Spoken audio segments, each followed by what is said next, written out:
Bienvenidos al Laboratorio de Química Inorgánica. Mi nombre es Juan Felipe Tobar Sainz. Y mi nombre es Daniel Tavares. Somos estudiantes de Ingeniería de Procesos de tercer semestre de la Universidad Unillanos. Como objetivo general de este video es tratar los temas que se pueden llegar a ver en el Laboratorio de Química Inorgánica. Entre ellos vamos a hablar sobre los métodos de transferencia de sustancias, como lo son la pesada, el pipeteo y la titulación. Además vamos a hablar sobre la preparación de soluciones. Durante el recorrido de este video vamos a especificar cada uno de ellos para llegar a una mejor experiencia. Para el pesaje utilizaremos la balanza analítica. Antes de utilizar la balanza analítica debemos asegurarnos de que esté en una superficie plana, nivelada, que la balanza esté calibrada. En respectivo lugar de la balanza, en algún lugar de la balanza va a estar la fecha de calibración. Normalmente las balanzas cuando son movidas o son cambiadas de lugar deben ser calibradas. Bueno, después de tener la balanza en su respectivo lugar donde no les afecte el medio, procedemos a encenderla. Cuando se enciende se revisa en qué unidad de medida se encuentra. Hay que tener también en cuenta las cifras significativas. Listo. Cuando procedemos a manipular la balanza electrónica, lo primero que debemos saber es que debemos poner un recipiente donde vamos a poner nuestra muestra. Ese recipiente puede ser el vidrio de reloj. Se pone en la balanza, se toma el peso o la unidad, la medida que nos esté indicando. Hay que tener en cuenta que en algunos casos no necesitaremos ese peso. Al no necesitar ese peso, lo que haremos es hundir el botón de tara. Ese botón lo que hace es que se omite con el vidrio de reloj o el recipiente que tenemos ahí, omite ese peso y lo pone en cero. Después de tener ese vidrio de reloj en cero, se procede a introducir la muestra. La muestra se manipula dependiendo de lo que vayamos a medir. Si vamos a medir un sólido, se tiene en cuenta que se debe tomar con una espátula, y en esa espátula se va introduciendo la muestra al vidrio de reloj o al recipiente. Y así procederemos a tomar medida de cuánto necesitemos de esa muestra o de cuánto tengamos de peso en lo que hemos puesto con la espátula. Los métodos de transferencia más utilizados en el laboratorio y más usados es la técnica de pipeteo. La técnica de pipeteo abarca diferentes herramientas y medios que se requieren para pipetear. El empleo de la técnica del pipeteo permite dosificar líquidos de forma rápida y precisa. Las herramientas utilizadas para ello se denominan pipetas. Hablaremos un poco más sobre la pipeta, ya que la pipeta es la herramienta de mayor uso dentro de la técnica de pipeteo o la principal herramienta. La pipeta es un instrumento usado para medir el volumen de los líquidos. Es un instrumento de gran precisión que mide la alícuota de un líquido. Esta es una muestra proporcional del mismo y como tal posee las características de la sustancia. Las pipetas volumétricas se usan ya sea para tomar estas muestras y medirlas o usarlas en diferentes análisis. Las principales ramas que usan la pipeta serían la química, la medicina y la biología. Se emplea en diferentes estudios analíticos y en todos los casos que se necesite la medición precisa de una sustancia, como en la volumetría. También en la preparación de soluciones, pues no es solo fundamental tener los elementos necesarios, sino su proporción. Más adelante les estaremos hablando sobre preparación de soluciones. ¿Cómo se usa la pipeta? Saber usar la pipeta correctamente es fundamental para tener en cuenta el volumen exacto de la muestra a utilizar. Lo primero que debemos es asegurarnos de que la pipeta esté esterilizada para no contaminar la muestra. Para extraer la sustancia se utiliza una pipeta para la succión. Es usual realizar un descarte de la primera muestra para asegurar que la pipeta no tenga residuos. Luego de tomar la muestra se limpia la pipeta de modo que no queden sobrantes externos que puedan escurrir y afectar el volumen tomado. Al trasvasar, posteriormente debemos enrasar el contenido. Enrasar consiste en nivelar el líquido obtenido en el aforo. Cuando el menisco del líquido esté al ras del aforo, es muy importante a tener en cuenta en el enrasado es que tenemos que hacerlo nivelarlo a un nivel de los ojos. Si no, que creará una ilusión óptica que nos dará la impresión de que de concordancia cuando no es así. O sea, es necesario ponerlo al ras de los ojos para verificar visualmente que esté al ras del menisco de la herramienta. A continuación vamos a hablar sobre la titulación. La titulación es para poder encontrar la concentración de una solución. Entonces, para proceder a esta titulación, pues debemos tener unos instrumentos que son el soporte universal, la uretra, el L-Meyer, y debemos tener una solución patrón y una solución de concentración desconocida. También debemos tener un indicador. ¿Listo? En ejemplo, el indicador sería la fenolftaleína, ¿sí? Que cambia de color de acuerdo a su pH.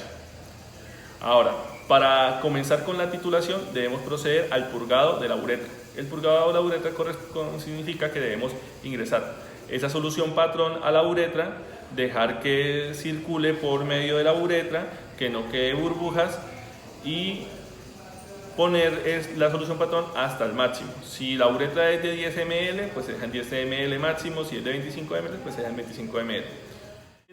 El L-Meyer se pasa a trasvasar la solución desconocida. Esa solución conocida pues va a un volumen que podamos observar.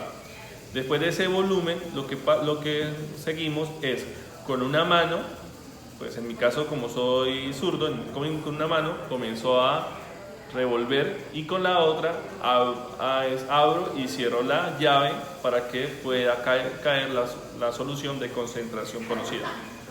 Cuando comienzo a mezclar y a manipular la llave de apertura y cerrado, comienzo a observar cuánto se va consumiendo de la solución patrón. Al momento de que muestre el color que debemos tener de esa solución, que en el caso de la fenolftaleína puede generar un rosado, cerramos la llave, y al cerrar la llave pues podemos observar en la uretra cuánta solución se consumió. Ya con esa cantidad consumida de solución, teniendo en cuenta cuánto fue el volumen inicial de la solución con concentración desconocida, por medio de los cálculos encontramos cuál es su molaridad o concentración, y pues de acuerdo a esa concentración también podemos calcular el pH. A continuación hablaremos un poco más sobre la preparación de soluciones. Las preparaciones de soluciones se dan entre dos o más sustancias que no reaccionan entre sí. Para las preparaciones de soluciones se trabajan con diferentes estados de materia, como son sólidos, líquidos y gaseosos. Nosotros solo hablaremos sobre sólidos y líquidos. La mayores de las veces se da entre líquido sólido y líquido líquido. Bueno, a continuación hablaremos sobre la preparación de soluciones. En las preparaciones de soluciones se dan a partir de dos o más sustancias que no reaccionan entre sí. Existen de diferentes naturalezas, existen de naturaleza sólido, líquido y gaseoso, pero las que hablaremos nosotros son de las de naturaleza sólido y líquido, en las que se generan soluciones sólido-líquido o líquido-líquido.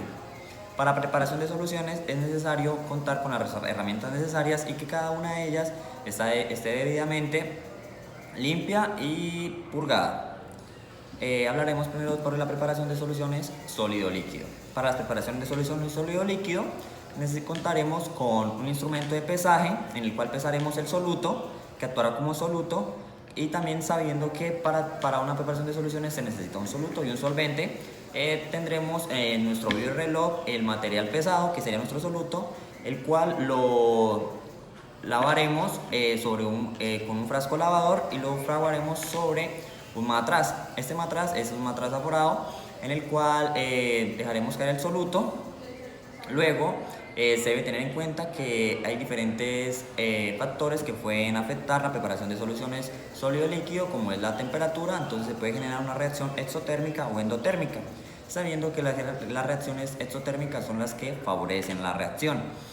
Cuando no se genera una reacción instantánea, se puede proceder a calentar el matraz aforado un poco para aumentar la velocidad de reacción.